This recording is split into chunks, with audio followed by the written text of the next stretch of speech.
Hey lovelies, and welcome back to my channel. This is Vernie of Kisima, your watering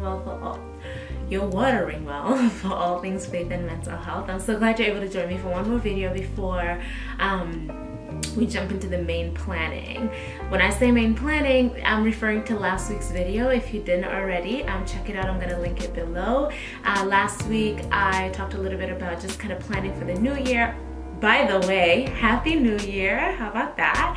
I hope you had a wonderful time celebrating, whether it was family, alone. I know I celebrated with hubby because during the holiday season, my sisters are visiting from out of the country, so we were like congregating with his family and my family, so it just helps to have a little bit of downtime, just us. I feel like I've missed him. Even though we live in the same house and we've been going to the same events, we haven't had any one-on-one time. But anyway, so I'm glad we're into the new year. I hope you had a wonderful celebration and you're still having a wonderful holiday. For all of y'all who are back at work like I am, welcome back. The new year is here and the grind continues. But hopefully you're going back to workplaces that you enjoy. If not, that might be something to add in your year at a glance. So last week I talked about planning your whole year, and with that a free giveaway was a year at a glance workbook. That last year I worked with a bunch of female entrepreneurs, and we went kind of through the same way of planning your year ahead and found it to be really effective. Of course, there's some portions that I've sharpened and I've learned from, and so you get to enjoy kind of some of the revised material. And so in considering that, like I said, if you haven't already gotten it and you have no idea what I'm talking about, I will link it again below and you can get your own free copy, and then you can join us on this journey of creating and planning ahead for the year that we want to have, a year that's different, a year that's unlike any other. Because what we know now, we didn't know back then, what we know now, we get to live and implement in a new way. We have ways of creating accountability and support, and so I cannot wait to see what I manifest in 2019. I cannot wait to see what you end up manifesting in 2019. But anyway, like I said, just wanted to come in here with 3 quick tips and a bonus one, which didn't land anywhere within the 3, but still thought it was important. And let's jump right into it. Tip number 1, schedule your rest. So it's easy while you're planning for your new year and have all these goals, dreams, vision, you have this purpose, you have this insight, you have this kind of dedicated results that you want to see in the new year, that we get so worked up in the doing, we forget to kind of disconnect, ground, and plan ahead for times of rest, right? I have a video that I talked about before. I'm going to link it up here somewhere, whereas self-care is part of productivity. We don't wait to self-care. We self-care throughout the process so that we remain as effective as possible to keep goal reaching. So again, schedule your rest, whether it is planning your trips for the year, whether it's reviewing your calendar and finding out what the 3-day weekends are and planning ahead around, like whether it's weekend getaways, staycations, disconnecting altogether, leaving those weekends blank, not planning anything, so you just kind of get to ground and reconnect with you. Tip number 2, this is around the language that we use to set our goals. So it's also easy to get caught up in saying what we don't want, right? Like even the words more and less, right? I want more money. I want less stress. You know, I want to be more active. I want to eat less fried foods or eat out less. Whatever you're magnifying, which is the less or the more, which is the thing that you don't want, you actually end up manifesting it, right? So when you say, I don't want more stress, you're talking about stress. You brought stress into the conversation versus I desire to rest more. And then with that, you get specific. I desire to have at least 1 day a week rest schedule. Nothing.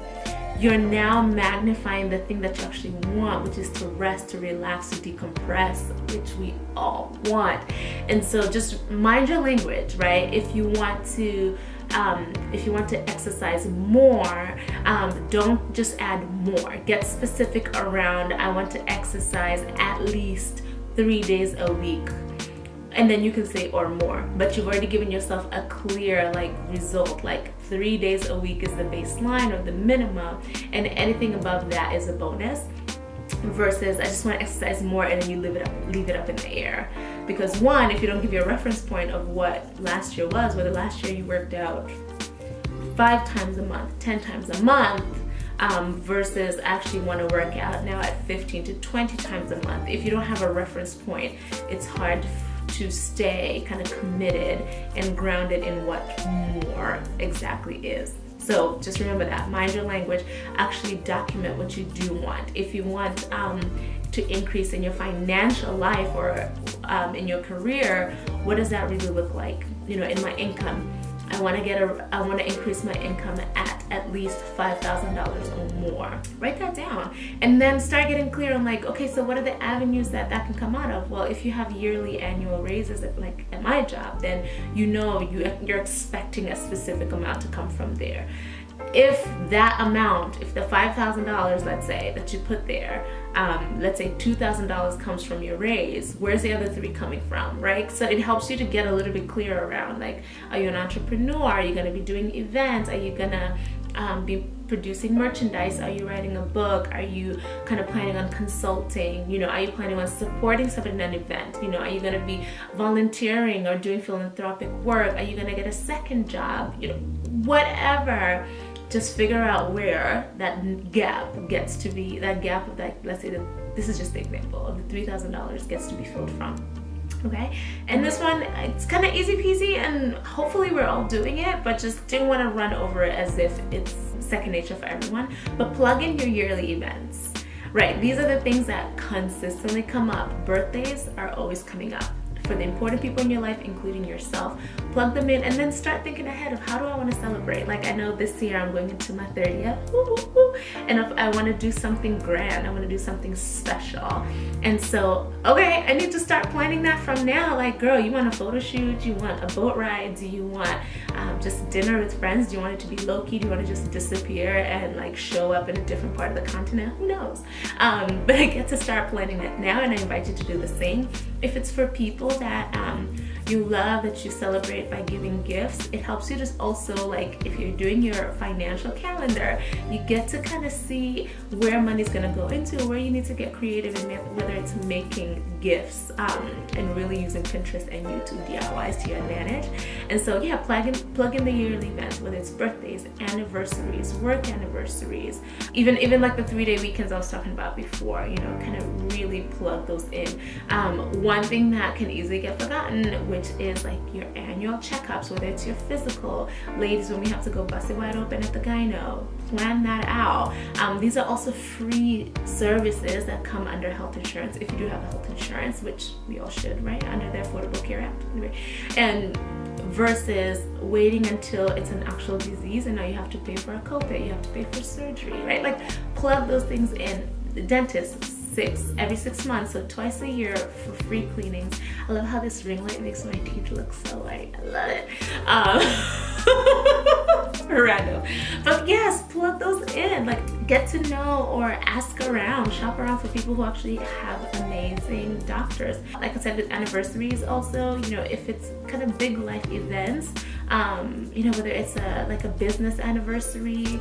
I know for me, I have my 5-year kidney-versary coming up. I donated a kidney in 2014 July, and so this year trying to figure out like how can I celebrate that, and also with my kidney recipient, right? Like, how can Sister Leslie and I find a way to celebrate together? This is a 5-year milestone for both of us, not just for me. So figure those out, write them out. Again, the workbook has sections where you can kind of write in detail what those anniversaries are, how to plug them in your calendar, and then even plugging in, let's say if it happens in the summertime, if you need to start prepping from now, starting to figure out what are the things that need to be planned now. If you want to have a photo shoot, like finding your photographer, finding your mood board, finding your outfits and shopping for them, knowing the location to set up, finding your makeup artist, your hair person, all that stuff.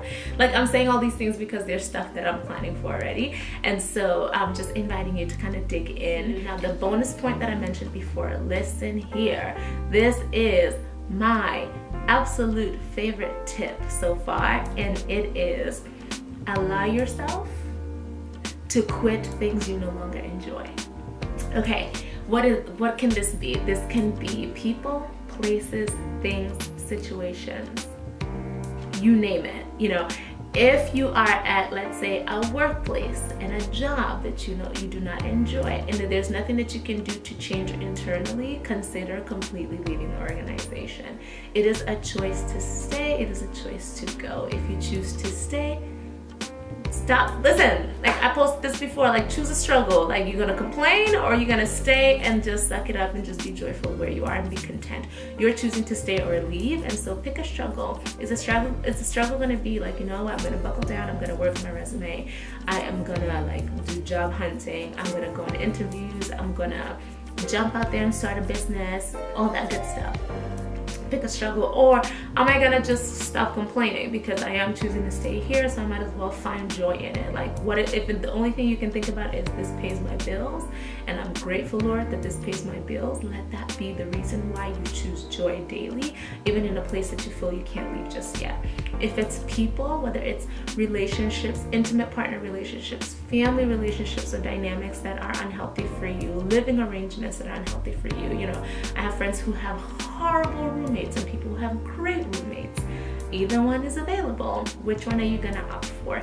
If it's an intimate partner who commitment is an issue, communication is an issue, and maybe there's no interest in going to therapy, and maybe the alternative is ending the relationship altogether, like make those difficult choices and allow yourself to quit. This is a good place to quit, right? We talk about quitting as if it's a terrible thing. Quitting is not always horrible. Sometimes quitting the things that are no longer serving you is actually the best decision you can do for yourself. If it's places, there are people who I know who are thinking about moving like out of state, out of the country altogether. Go ahead and move. The world is your oyster. You get this one life. Like, live it to the fullest, okay? Remember, schedule your rest. If you haven't already downloaded the Year at a Glance workbook, do that. Use your language wisely in how you note your goals, and then plug your yearly events in there if you haven't already. And lastly, allow yourself to quit things that no longer serve you, okay? Like I said before, happy New Year. I cannot wait to see what 2019 holds for you and for me. And I'll see you in the next video where we jump in a little bit more into the workbook, and then we can talk about some in-person events that are coming up, okay? Until next time, later, lovely. Bye.